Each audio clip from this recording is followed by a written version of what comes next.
வேலு வீட்டை விட்டு வெளியே வா, வீட்டை விட்டு வெளியே வான்னு எல்லாரும் சொன்னாங்க.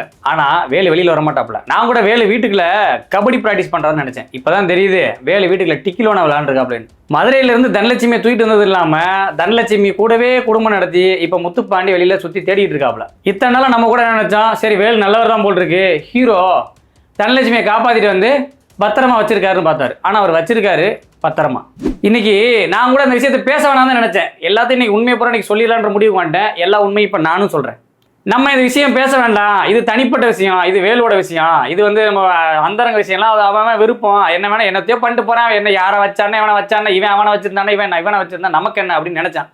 ஆனா இன்னைக்கு ஒரு அப்பாவி பொண்ணு மேல இன்னைக்கு அத்தனை பேர் வந்து இன்னைக்கு அப்படியே வாரியர் வச்சுக்கிட்டு வாரி வாரி அள்ளி சேர்த்த வாரி அரைக்கிற மாதிரி அரைக்கிறாங்களே, அந்த அளவுக்கு வேலு வந்து நல்லவரான்னு இப்ப நான் கேட்கிறேன். நீ யோக்கியமா இருந்துட்டு நீ வந்து சொல்ற அவங்க தப்பு பண்ணாங்கன்னு சொன்னா ஓகே, ஏத்துக்கலாம். இதுக்கு சொம்பு தூக்குறானுங்க உடனே. இன்னைக்கு வந்து எங்க தலைவர் வந்து பாத்தியா, நீ வந்து விளக்கு பிடிச்சியா, நீ நேர்ல கண்ணால பாத்தியான்னு. நீ குடும்பம் நடத்தினியா, 2 புள்ள பெத்தியா, இத்தனை வருஷமா குடும்பம் நடத்தி 2 புள்ள பெத்த ஒருத்தவங்க வந்து இத்தனை வருஷங்களுக்கு சொல்றாங்க. சொல்லி அவங்க வந்து தன்னோட ஆதங்கத்தை கொட்டுறாங்க. இவங்க எல்லாரும் சேர்ந்து இந்த அனில் பாய்ஸ்லாம் சேர்ந்து என்ன பண்றாங்க, ஏன்னா வெந்த புண்ணில் வேலை பாய்ச்சுற மாதிரி திமுக கூட்டி வந்துச்சு, அதிமுக கூட்டி வந்துச்சு. எப்படி ஒரு வப்பாட்டி வச்சா திமுக கூட்டி வந்துச்சு, 2 வப்பாட்டி வச்சா அதிமுக கூட்டி வரும், 3 வப்பாட்டி வச்சா பிஜேபி ஒரு ஆளை கூட்டி வரும், 4வது வப்பாட்டி வச்சா நாம் தமிழர் கூட்டி வரும், 5வது வப்பாட்டி வச்சா யார் கூட்டி வருவா? இப்போ அப்படியே வேலு வந்து 6-7 வப்பாட்டி வச்சுட்டு போறாப்லன்னு வச்சுக்கோ. ஒரு வப்பாட்டிக்கும் ஒரு கட்சி பேர் அப்படி வச்சுக்கிட்டே போவியா? நான் தெரியாம கேட்குறேன். எல்லாத்தையும் விட்டுட்டு எங்க தலைவர் உச்சத்துல இருந்து இப்ப போயிட்டு இருக்காரு பீக்ல, இப்ப ஏன் வந்து சொல்லணும்? அட நொன்னையலா, அவங்களே தெளிவாக சொல்லியிருக்காங்க. அதெல்லாம் நீ பார்த்தா உனக்கு அதெல்லாம் தெரிய போகிறதுன்றது, நீ அதை பார்க்க போகிறதும் கிடையாது. உனக்கு அதை படித்தாலும் உனக்கு புரியாது வேறு, ஏன்னா அது இங்கிலீஷில் வேறு இருக்குது. உனக்கு தமிழே புரியாது. இந்த தமிழில் நான் உனக்கு சொல்கிறதும் உனக்கு புரியாது. அது 2வது பட்சம். நீ அதான் சொன்ன மாதிரி சின்னத்தையே உனக்கு சொல்ல தெரியாது.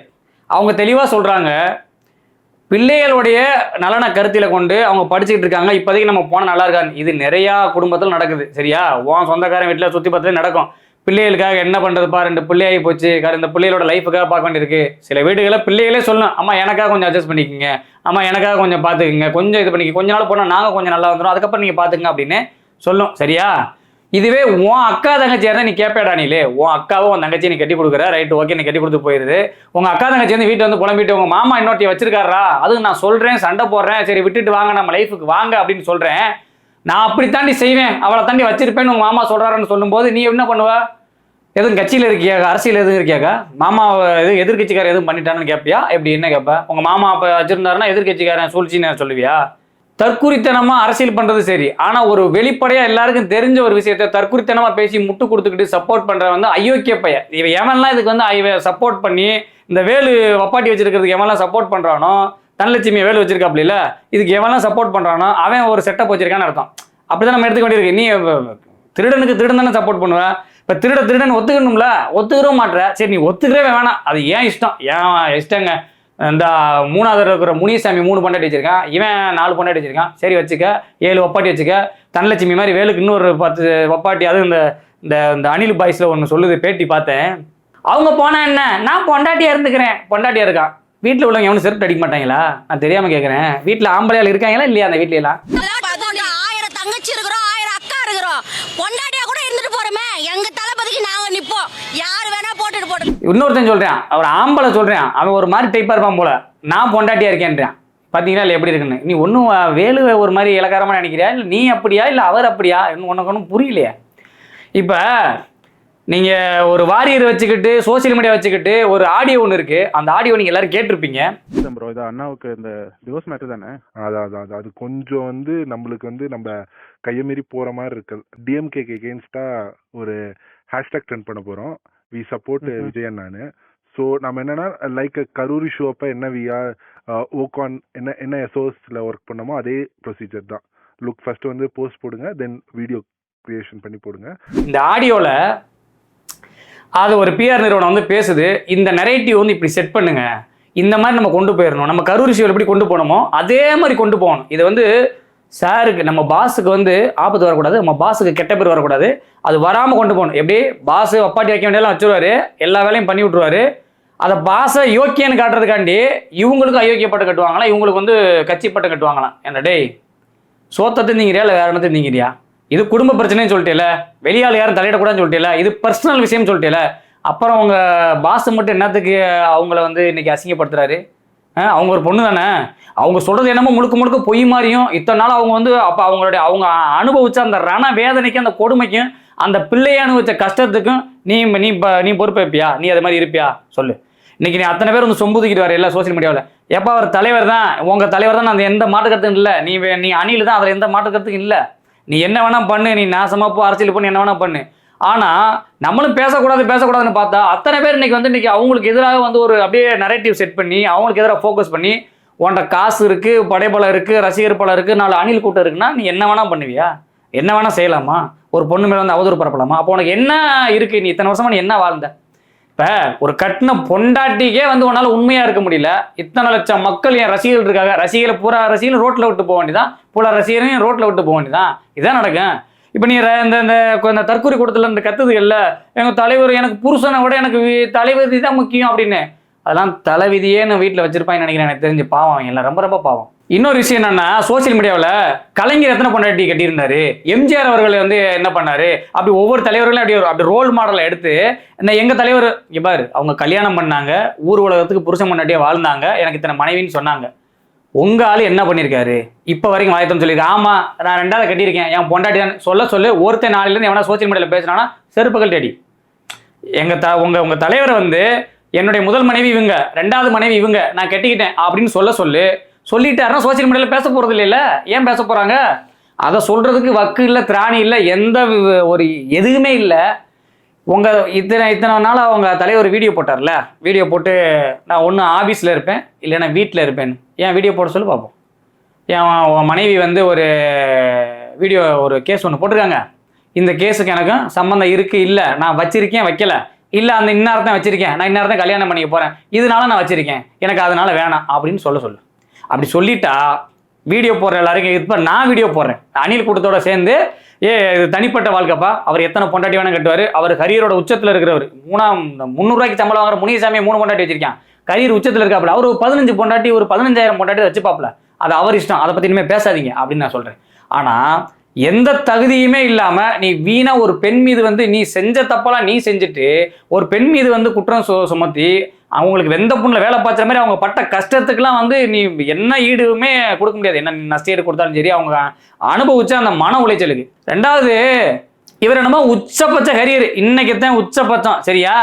அன்னைக்கு வந்து இந்த விஷ்ணு படத்துல இருந்து மற்ற அந்த தொட்டப்பட்ட ரொட்டு மேல முட்டை போராட்டம் அவங்க தலைவர் ஆடினார். அன்னைக்கு வந்து 20 லட்சம் 30 லட்சம் சம்பளம் வாங்கிட்டு இருக்கும் போது இவங்க வெளிநாட்டில் இருக்கக்கூடிய தொழிலதிபருடைய மகள், கோடிக்கணக்கில் தொழில் செய்யக்கூடிய தொழிலதிபருடைய மகள், அவங்க நினைச்சிருந்தாங்கன்னு வச்சுக்கோ, நான் கரியரோட உச்சத்தில் இருக்கேன், எங்க அப்பா கரியரோட உச்சத்தில் இருக்காரு, இவன் யாரா சுண்டக்கா நடிகர்னு சொல்லி தூக்கி போட்டு போயிருக்கலாம் சரியா. ரசிகையா இருந்து ரசிச்சு கல்யாணம் பண்ணிக்கணும்னு ஆசைப்பட்டு அந்த அழகான மூஞ்சியை பார்த்து விரும்பி வந்தாங்க பாரு, அதுக்கு தான் தனலட்சுமி தூக்கிட்டு வந்துட்டாரு வேலு சரியா. அதுக்கு பரிசு.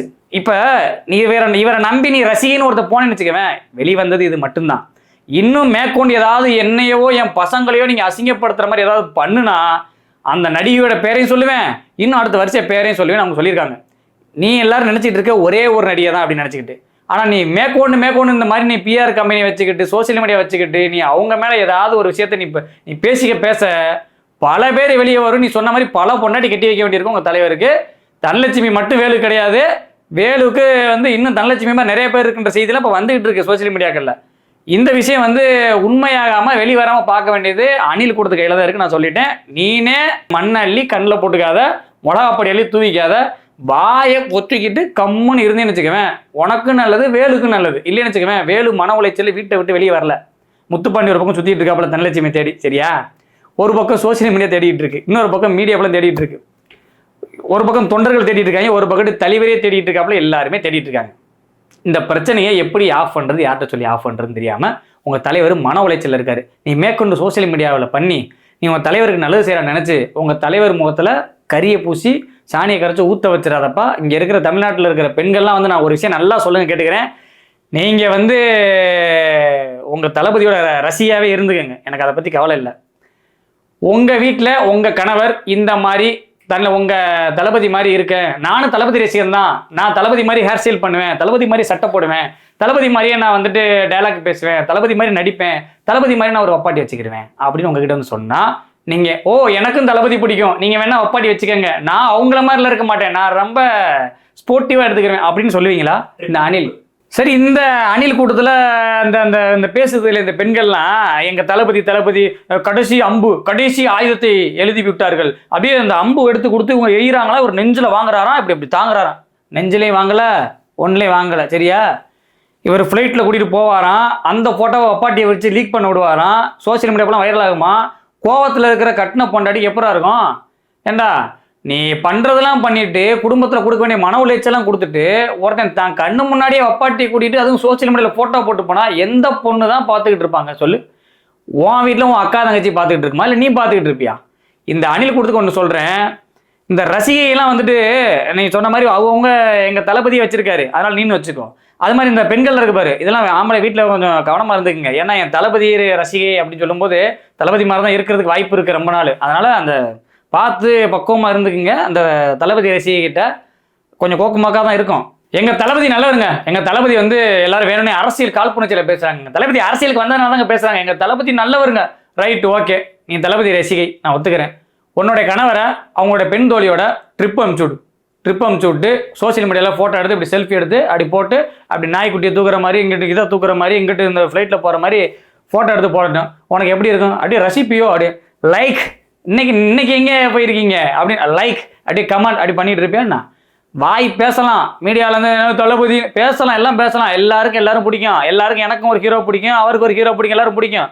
அதுக்காண்டி ஐயோக்கு தானே பண்ணிட்டு இருக்கும்போது பார்த்துட்டு எல்லாத்துக்கும் சொம்பு தூக்கிக்கிட்டு அப்படியே அடிச்சுக்கிட்டே போகக்கூடாது, புரியுதா? அதே மாதிரி நான் என்ன சொல்கிறேன், தளபதி மாதிரி ஹேர் ஸ்டைல் பண்ணு, தளபதி மாதிரி சட்டை போடு, தளபதி மாதிரி உன் புருஷனுக்கு ஹேர் ஸ்டைல் பண்ணி விடு, தளபதி மாதிரி அப்போ உன் புருஷனுக்கு அப்பாட்டி வாங்கி கொடுப்பியா சொல்லு. இதுதான் என்னோட கேள்வி. அதை செஞ்சுட்டு நீ வந்து சோசியல் மீடியாவில் பேசு.